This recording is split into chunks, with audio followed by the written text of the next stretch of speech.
नमस्कार छात्राओं। एमए हिंदी साहित्य उत्तरार्ध के प्रथम प्रश्न पत्र में आपकी कक्षा में आपका अपने बहुत स्वागत है।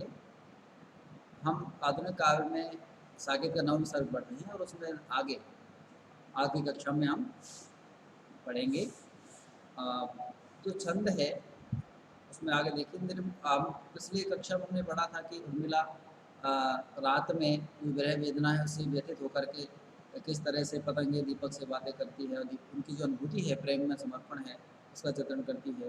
रात के और जो स्वप्न संबंधी वह अपनी अनुभूति का चित्रण करती है और उस देखते देखते ही रात गुजर जाती है, उसको नींद नहीं आती। तो उसके पश्चात जो अनुभूति है उसका चित्रण देखिए। हाय ने आया स्वप्न भी और गई है रात, सखी उड़गन भी चले अब क्या गिनूं प्रभात, चंचल भी किरणों का चरित्र भी पवित्र है भोला, लेकर साथ उन्होंने उठा लिया लाल लाल वे गोला, सखी नील नभस्तर में उतरा ये हंस आहा तरता तरता, अब तारक मोतिक शेष नहीं निकला जिनको चरता चरता, यह हंस आहा तरता तरता, अब तारक मोती शेष नहीं निकला जिनको यह चरता चरता, अपने हिम बिंदु बचे तब भी चलता उनको धरता धरता, गड़ जाए ने कंटक भूतल के कर डाल रहा डरता डरता, भीगी या रज में सनी अलिनी की ये पाख, आली खुली किम्बा लगी नलनी की वह आँख।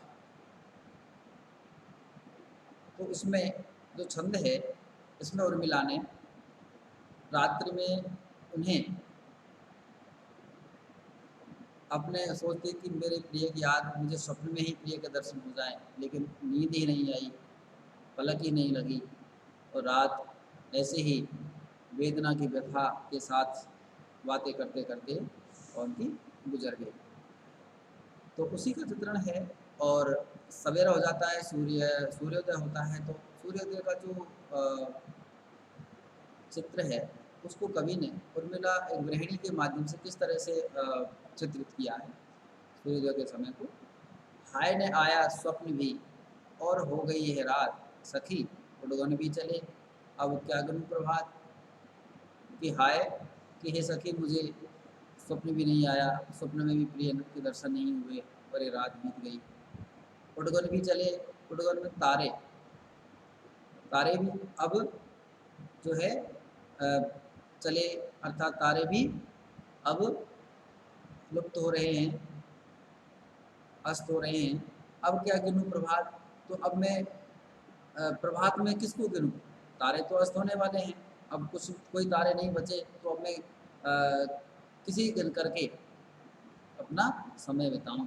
तो उसे फिर लगा चंचल भी किरणों का चरित्र क्या ही पवित्र है भोला, देकर साख उन्होंने उठा लिया लाल लाल वह गोला। चंचल ही किरणों का जो चरित्र है, अर्थात जो सूर्योदय होता है उसके पहले जो लाल लाल किरणें हैं उनका जाल संपूर्ण सृष्टि में सूर्य फैला देता है। तो इसलिए चरित्र ही पवित्र है बोला कि जो किरणें हैं उनका चरित्र बड़ा भोला भाला है, बहुत ही सीधा है कि सूर्य आता है रोज़ सवेरे अपना जाल फैलाता है और संध्या को अपना जाल समेट कर ले जाता है, और किरणें जो है बिल्कुल भोले से सीधे से चरित्र की भांति उनका किरणों का जो है चरित्र है, उनका जीवन है। देकर साख उन्होंने उठा लिया लाल लाल वह गोला, और उस जाल के द्वारा जो किरणें हैं जैसे उन्होंने लाल लाल गोला, सूर्य जब उदय होता है तो बिल्कुल लाल गोले की तरह दिखता है। तो सूर्योदय के समय की जो किरणें हैं उन्होंने मानो अपने जाल में जाल से पकड़ करके सूर्य का जो लाल लाल गोला है उसे उठा लिया, ऐसा कवि ने उसका चित्रण किया। सखी नील नभस्तर में उतरा यह हंस आहा तरता तरता, उर्मिला कहती है कि हे सखी जो नीले आकाश में, नभस्तर आकाश में उतरा, यह हंस आहा तरता तरता, कि कभी वो ऐसा अद्भुत होता है कि ये जो सूर्य है एक हंस है, और हंस की तरह ये नीले आकाश में उतरा है। क्या करने? नीले आकाश के समुद्र में हंस मोती ढूंढने निकला है, ऐसा उनको लगता है। नभस्सर में सर तालाब, जहाँ मोती मिलते हैं। हंस आहा तरता तरता, तरता तरता मीन्स तैरते तैरते। सूर्य जब आता है तो ऐसा लगता है कि आकाश में तैरते हुए सूर्य आ रहा है। अब तारक मोती शेष नहीं, निकला जिनको चलता चलता। और ये जब सूर्य आता है आकाश के समुद्र में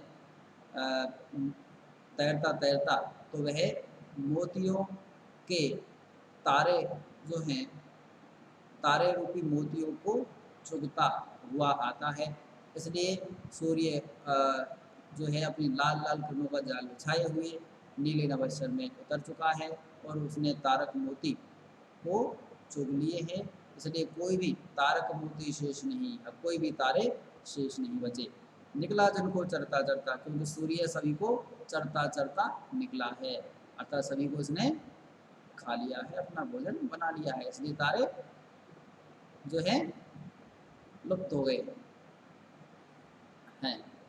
निकला अपने हिमबिंदु बचे तब भी चलता उनको धरता धरता, और जो ओस के कण हैं वो बचे हुए हैं, तो उन पर वह अपने किरणों के पैर रखते रखते चलता है, और वह उससे वो भी जो है धीरे धीरे उनका भी अस्तित्व समाप्त हो जाता है। गड़ जाए न कंटक भूतल के, कर डाल रहा डरता डरता, कि जो इस पृथ्वी के जो कांटे हैं वो कहीं उनके पैरों में नहीं लग जाए, इसलिए सूर्य धीरे धीरे बहुत ही सधे हुए कदमों से आगे बढ़ रहा है। अर्थात संसार, उसको ऐसा लगता है कि संसार में कहीं जो दुख है पीड़ा है वो कहीं सूर्य उसको नहीं पता चल जाए, इसलिए वह उसे बचा करके धीरे धीरे आगे बढ़ रहा है, सभी जगह वह अपना प्रकाश बिखेर रहा है। भीगी या रज में सनी अलनी की यह पाँख, भीगी या रज में सनी अलनी की यह पाँख। अलनी जो भ्रमरी है उसकी जो पाँख है ये भीगी हुई है या सनी हुई है। आली खुली किम्बा लगी नलनी की वह आँख, नलनी कमलनी, ओके, की जो कमलनी है उसकी खुली या की, किम्बा किंतु, लगी नलनी की वह आँख, जो कमलनी है वह रात में आँखें खोलती है अर्थात खिलती है। तो सूर्योदय होने पर वह वापस जो है मुरझा जाती है, अपनी पंखुड़ियाँ बंद कर लेती है। तो उसी के लिए कहा गया है कि लगी नलनी की वह आँख, वो बार वो कर कुछ काटते, सो कर कुछ काल, रो कर ही हम मरे, खो कर स्वताल। ये सामान्य बात कवि ने बीच में कही है कि वो कर कुछ काटते, वो जो बोता है वही काटता है। तो वही वही उसी लोकोक्ति को यहाँ पर उन्होंने अपने कविता में लिखा है।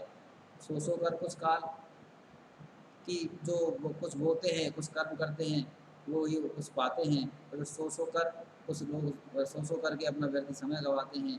रो कर ही हम मरे, खो कर स्वता, और कि हम जो हैं यहाँ अपने प्रिय की वेदना में रो करके अपना जीवन बिता रहे हैं, खो कर स्वरताल। जीवन का जो आनंद में जो वातावरण है उसको हमने खो दिया है, और अब रो करके अपना समय हम बिता रहे हैं। उर्मिला ऐसा अनुभव करती है, और उर्मिला के ही माध्यम से कभी ये सारी अनुभूति जो होती है उसी का के व्यक्ति अपने इस कविता में करता है।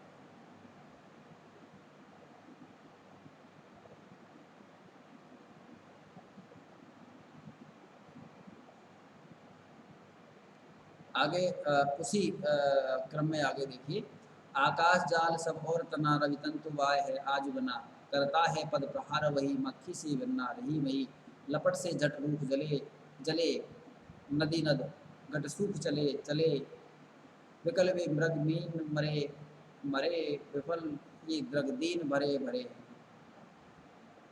अ, जब सूर्योदय होता है और वसंत चला जाता है और उसके बाद में गर्मी का मौसम आता है वसंत के बाद में, तो आकाश में सूर्य की जो उष्णता है उसका प्रभाव से सभी बहुत ग्रीष्म हो जाती है, और सूर्य की जो आकाश जाल सब और तना, मतलब तंतु वाय है आजवाना, आकाश का जो जाल है अर्थात चारों तरफ आकाश गर्मी की वजह से आकाश का रूप जो है विस्तृत हो गया है, और रवि तंतु वाय है आज बना, अर्थात दिन बड़े हो जाते हैं और सूर्य की जो किरणें हैं पूरे जोर से सभी को अपनी उष्णता से प्रभावित करती हैं।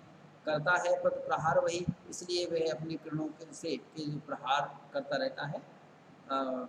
मक्खी सी भिन्ना रही वही, और उस वजह से जो पृथ्वी है उसे मक्खी की तरह भिन्नाती हुई लगती है। जैसे तंतुवाय का मतलब होता है मकड़ा, जो मकड़ी होती है वो अपने जाल में मक्खी को फंसा लेती है और बाद में अपने पैरों से प्रहार से उसका शिकार करती है, अपना भोजन बनाती है। वैसे ही आकाश में ग्रीष्म अवस्था में सूर्य जो है पृथ्वी को अपने जाल में फंसाकर बाद में उसे अपने जो किरणों के उष्णता के से प्रहार उस पर करता है। लपट से झट रूख जले जले, नदी नदी घट सूख चले चले चले चले। तो सूर्य की जो ग्रीष्म ग्रीष्म जो उष्णता है उस ग्रीष्म ऋतु की उष्णता से सभी जो वृक्ष हैं जो रूख हैं वो सभी झट सूख रूख चले, रूख सब सभी सूख गए हैं। नदी नद और छोटे बड़े तालाब नदी सब सूख गए हैं। विकल वे मृग मीन मरे, और उष्णता से पानी के अभाव में जो मृग मीन पशु पक्षी सभी मरे, सभी मर गए हैं, अब मरे से हो गए हैं, अत्यंत दुखी हैं, मरने वाले हैं, इसी अवस्था में मरे मरे। विफल ये द्रग नीर भरे, और ऐसे ही इस ग्रीष्म की पीड़ा से जो कोई विफल हो जाता है अपने प्रिय के साथ रहने में, तो वेदना की पीड़ा की उष्णता से आँखों में हमेशा फिर भी जो है शुष्कता नहीं आती, उसमें नीर भरे रहते हैं। विरोधाभास से अलंकार है, इसका प्रयोग यहाँ पर हुआ है। या तो पेड़ उखड़ेगा या पत्ता न हिलाएगा, बिना धूल उड़ाए हा उष्मानिल न जाएगा। जो ग्रीष्म ऋतु में जो तूफान आते हैं, आंधी तूफान वंडर, तो उसमें जो कोई बड़े बड़े वृक्ष होते हैं या तो जड़ से उखड़ जाते हैं या फिर पत्ते उनके हिल नहीं पाते। तो ऐसे ही ये कहा गया है कि ये जो ग्रीष्म उष्मानल है अर्थात जो ग्रीष्म में ऋतु में जो अंधकार आते हैं वो या तो कोई पेड़ उखाड़ेगा या फिर कुछ भी नहीं कर पाएगा किसी वृक्ष का, या फिर अर्थात वो धूल उड़ाए बिना तो जाएगा ही नहीं। अर्थात जीवन में जो दुख और वेदना होती है, जो भी मुख्य रूप से गृहिणी के जीवन में होती है, वह उसके जीवन में उसे बहुत अधिक दुख देती है और शारीरिक और मानसिक रूप से उसे बहुत अधिक क्षति कर जाती है। कई बार तो उसके प्राण भी ले लेती है। उसी को संकेत उर्मिला ने किया है।